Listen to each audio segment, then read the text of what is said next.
আজ থেকে বেসরকারি ১৯টি আইসিডিতে ট্যারিফ বেড়েছে ২০%।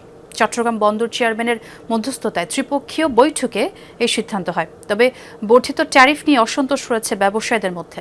বন্দরের গতিশীলতা রক্ষায় জটিলতা নিরসনের দাবি তাদের। তবে খরচ বেড়ে যাওয়ায় ট্যারিফ বৃদ্ধির বিকল্প নেই বলছেন আইসিডি মালিকরা। নতুন ব্লেন্ডে আরো রিচ অ্যারোমায় সেলন ফ্যামিলি ব্লেন্ড টে। দেশের রপ্তানি পণ্যের শতভাগই জাহাজীকরণ করা হয় ১৯টি প্রাইভেট আইসিডির মাধ্যমে। গত ১ সেপ্টেম্বর থেকে ১৯টি ডিপোতে সেবার ট্যারিফ ৬০% বৃদ্ধির ঘোষণা দেয় আইসিডি মালিকদের সংগঠন বিগডা। এতে ব্যবসায়ীরা তীব্র আপত্তি জানালে উভয় পক্ষ পরস্পর বিরোধী অবস্থান নেয়।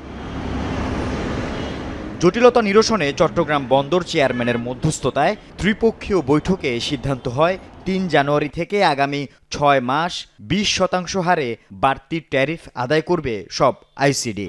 এ সময়ের মধ্যে আন্তর্জাতিক কিংবা দেশীয় পরামর্শক প্রতিষ্ঠানের মাধ্যমে ডিপুর খরচ এবং আনুষাঙ্গিক বিষয় হিসাব করে রিপোর্ট দিলে পরবর্তী সিদ্ধান্ত নেওয়া হবে।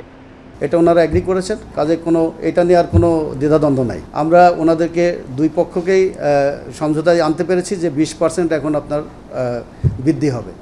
তো এটা হলো আপনার একটা বড় একটা জটিলতা ছিল, যেটা আজকে এই বছরের প্রথম দিনে আসলে এটা সমাধান হয়ে গেল।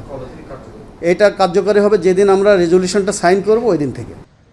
বেসরকারি আইসিডিগুলোতে কন্টেইনার হ্যান্ডেলিংয়ের সক্ষমতা চট্টগ্রাম বন্দরের প্রায় দ্বিগুণ।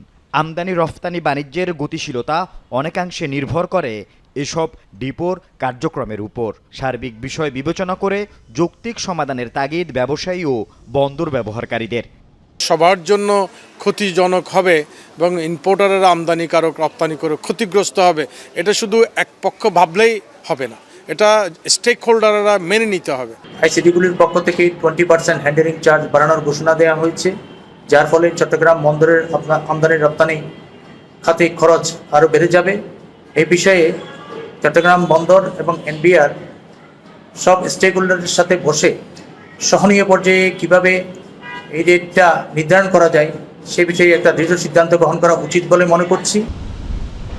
আল আমিন শিকদার, যমুনা নিউজ, চট্টগ্রাম।